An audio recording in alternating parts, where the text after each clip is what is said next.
La passion est mon moteur, l'audace est ma force. Mon expertise, je la partage tous les jours avec des centaines d'autres passionnés, car je suis conseillère chez DAFI. Équipement moto, accessoires et pièces détachées, DAFI, la passion pro.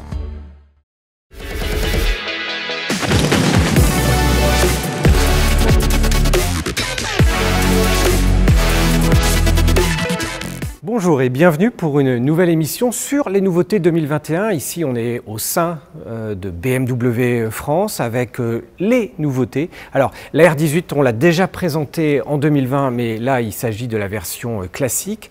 Et puis, on va vous parler surtout de la GS 40 ans, puisque la GS fête ses 40 ans et a donc droit à un modèle dédié.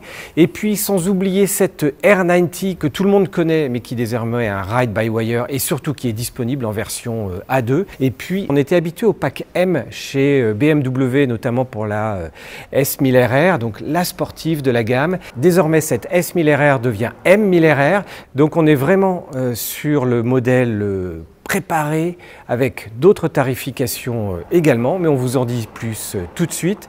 Rendez-vous avec Mathieu Maire, responsable presse BMW. Mathieu, bonjour. Bonjour David. Merci de nous accueillir. Alors forcément, j'ai une hésitation sur les nouveautés BMW cette année, entre la S1000RR version M Motorsport et puis la GS qui fête ses 40 ans, donc une série limitée. Alors tu commencerais par laquelle toi? Là, comme on est présent directement juste à côté de cette magnifique R250 GS, édition 40 ans, je pense qu'on peut commencer par celle-ci. Alors cette année, en fait, déjà on a eu une première finition qui est arrivée, ça s'appelle la finition Pro, qui est en fait une finition qui englobe l'intégralité des packs d'options chez BMW Motorrad. Et en fait, par moto, aujourd'hui on va retrouver des finitions Pro. Un client qui décide de partir sur une moto avec une finition Pro, ça sera une moto complète avec toutes les options au catalogue. Pour l'édition 40 ans, uniquement disponible avec cette finition Pro, se différencie aussi donc avec ses jantes jaunes, son réservoir jaune et or, ses pare-mains et son pack d'options 719.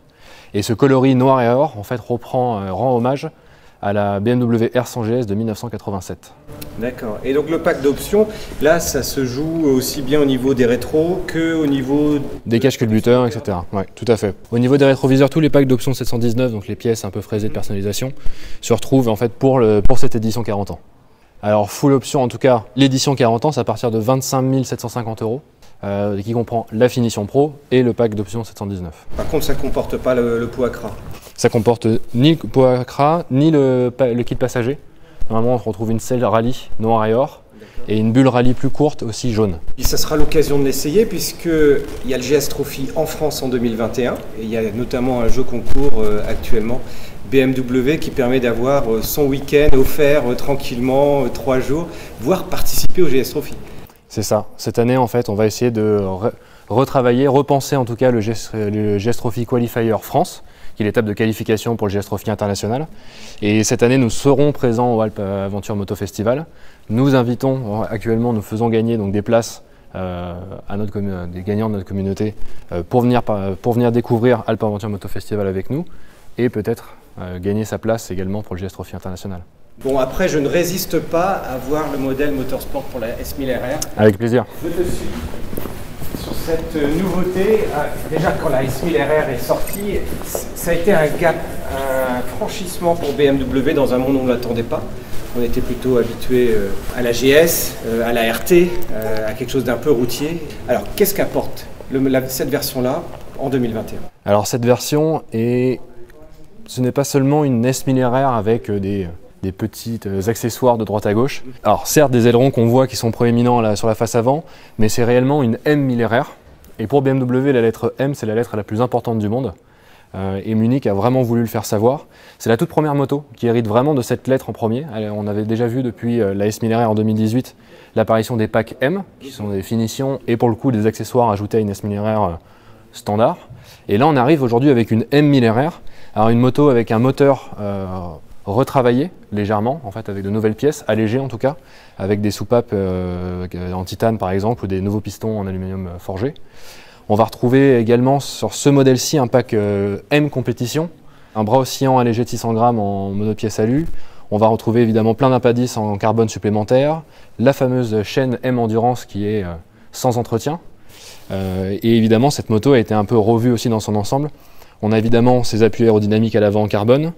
On retrouve aussi donc, toutes ces parties carbone.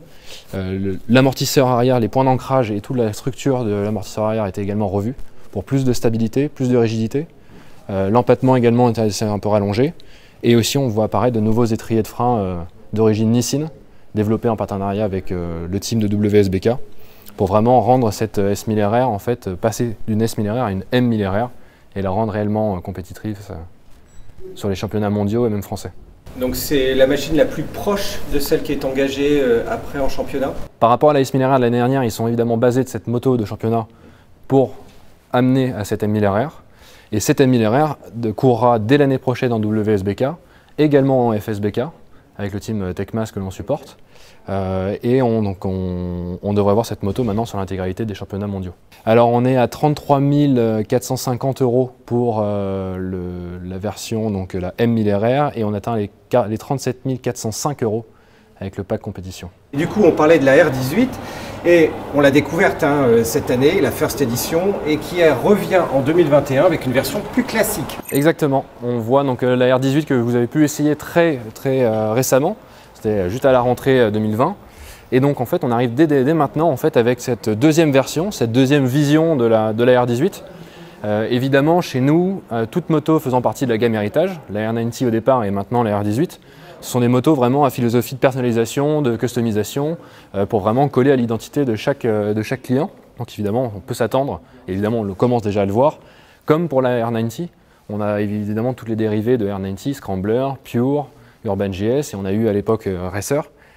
Aujourd'hui, on arrive avec cette R18 classique, donc un deuxième volet, avec quelques modifications, avec une face avant légèrement remaniée, avec l'apparition d'un pare-brise, des clignotants et des feux, des projecteurs à LED réavancés sur la face avant, de nouveaux silencieux droits qui ont perdu cette forme du fishtail. En fait, là, on a repris des échappements, en fait, des silencieux droits pour en fait y loger ces deux paires de valises semi-rigides, et évidemment le kit passager, qui est maintenant de série quand on passe sur une R18 classique. Et alors, on parle d'une Challenger, d'une version bagger de cette R18. Est-ce que tu peux m'en dire un tout petit peu plus? Alors, on en a parlé 2 fois déjà cette année, il y a quelques mois. Là, ça se rapproche encore un petit peu plus. Alors évidemment, je ne vais pas pouvoir donner toutes les infos croustillantes, en tout cas que vous attendez, mais l'avenir nous le dira. Mais normalement, la R18 ne devrait pas s'arrêter à ces 2 premières déclinaisons, qui sont la R18 et la R18 classique.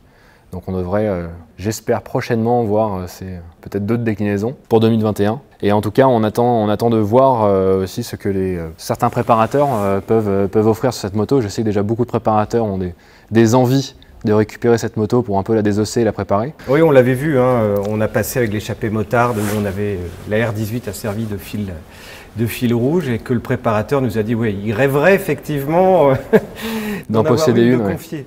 Bah, c'est sûr que c'est une moto qui s'y prête en plus à la personnalisation, comme on avait pu le découvrir sur la première R18 First Edition. Plein d'éléments en fait, sur cette moto sont faits pour être modifiés de manière assez simple, donc pas forcément besoin d'être forcément un vrai préparateur expérimenté, professionnel avec un vrai atelier, pour venir déjà personnaliser sa propre moto.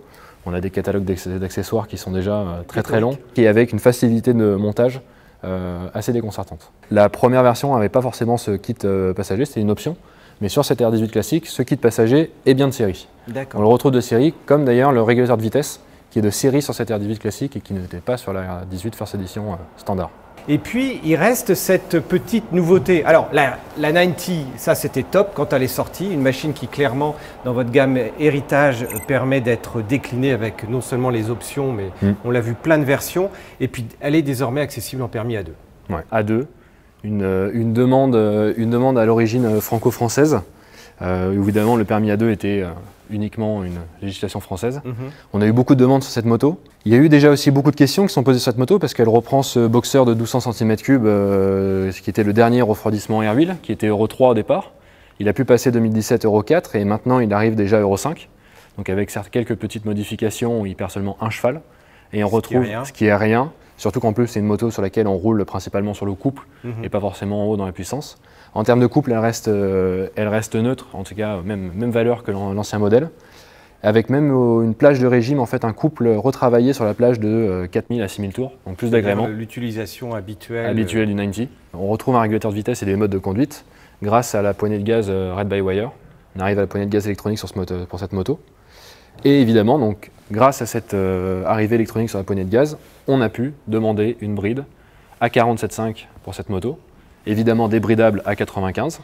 Et cette 90 Pure A2 est uniquement disponible A2 sur ce modèle Pure. Et aujourd'hui, un client qui souhaite une 90 Pure devra obligatoirement recevoir cette moto bridée A2, pourra la faire débrider mais à 95 chevaux, mais ne pourra pas retrouver les 109 chevaux du modèle standard. Et le modèle standard, on peut également l'acheter directement? Oui, tout à fait. Comme avant, en fait, le modèle standard aujourd'hui, il y a encore la R90, l'Urban GS, qui reprend d'ailleurs dans un certain coloris l'édition 40 ans. Donc la livrée noir et or. Et on retrouve également aussi la 90 Scrambler. Et le coût du débridage de cette opération chez le concessionnaire? Alors j'ai pas encore le tarif exactement en tête, mais on m'a certifié que le bridage était uniquement électronique et que c'était un simple passage à la valise qui opérait de débridage, donc normalement il est très rapide. Bon, il reste 2 nouveautés 2021 chez BMW, la R1250 RT, fin janvier a priori en essai en tout cas. En essai normalement ça va être fin janvier logiquement. Et une dispo? Et une dispo en fait normalement dès le premier trimestre 2021 avec normalement une arrivée en concession dès février. Dès février, donc c'est pareil, hein, on attend nous de pouvoir faire cet essai et puis il reste une autre moto, c'est la S1000R du coup. Exactement, la S1000R, la dernière renouveau en tout cas de notre gamme Roadster. On a eu la R1250R il y a déjà presque 3 ans.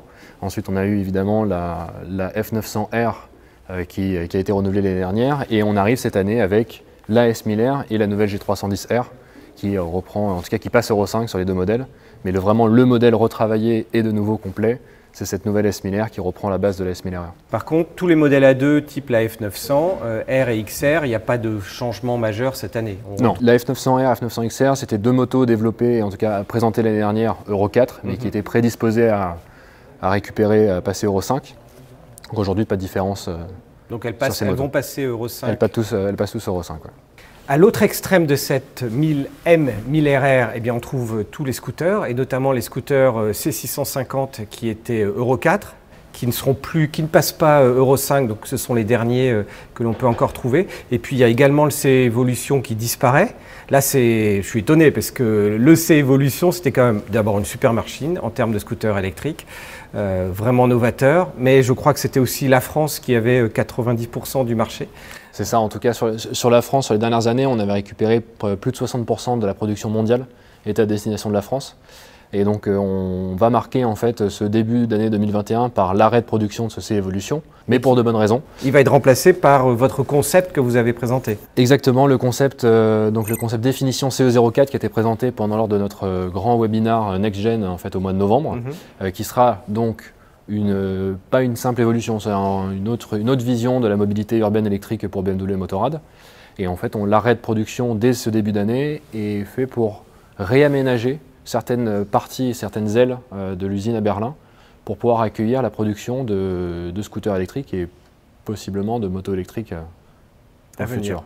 Alors ça, vous en aviez parlé, votre directeur général, on l'avait interviewé l'année dernière à EICMA, il nous avait parlé de la vision effectivement BMW sur l'électrique. On a vu un concept qui paraît vraiment très conceptuel avec ce scooter électrique. On en sera très proche ou au contraire très éloigné? C'était juste un concept et puis on sera plus proche on sera plutôt entre le C-Evolution et puis votre concept. Alors à l'époque en tout cas, donc pour EICMA de l'année dernière, c'était le DC Roadster, Vision DC Roadster, qui était vraiment une vision lointaine de la moto électrique, donc encore très travaillée, encore loin évidemment du concept final. Mais aujourd'hui, BMW Motorrad a un objectif normalement pour la moto électrique d'ici 5 ans. 5 ans, pas forcément en fait par un manque technologique, mais évidemment pour être prêt avec une moto qui répond aujourd'hui à des performances, des autonomies et un poids similaire à une moto thermique, et également aussi pour que les installations routières soient prêtes à accueillir en fait ces motos et évidemment voitures électriques, pour que le plaisir de conduire ne soit pas entravé par un manque de prise et de courant au long de la balade. Donc ça c'est pour les motos électriques et pour le scooter électrique par contre c'est pour 2021, c'est-à-dire que le concept va se décliner dès 2021 pour l'évolution. Le concept définition 04 doit être présenté sur fin 2021. On se rapproche du C-Evolution, en tout cas ils nous ont déjà annoncé autour de 130 km d'autonomie pour une vitesse maximale de 120 km/h, sachant que le C-Evolution aujourd'hui c'était 123, donc on restera dans les mêmes eaux. Par contre on va avoir un scooter qui sera dans un gabarit un peu plus contenu, avec un centre de gravité encore plus bas. Et un tarif qui sera normalement revu à la baisse. Mathieu, merci Merci à vous. Merci pour toute cette présentation des nouveautés majeures 2021 chez BMW. Voir peut-être quelques scoops au cours de l'année s'il y a les autres déclinaisons que vous aviez annoncées dès le début, que la R18 était vraiment une plateforme, de la même manière que le Boxer 1250 était une plateforme entre routière et puis roadster. Donc, si vous découvrez la chaîne aujourd'hui, on vous invite à voir les autres nouveautés 2021 et puis surtout à vous abonner en bas à droite. Et puis Mathieu, je te dis à très vite, surtout pour les essais réels en vidéo de toutes ces nouveautés 2021.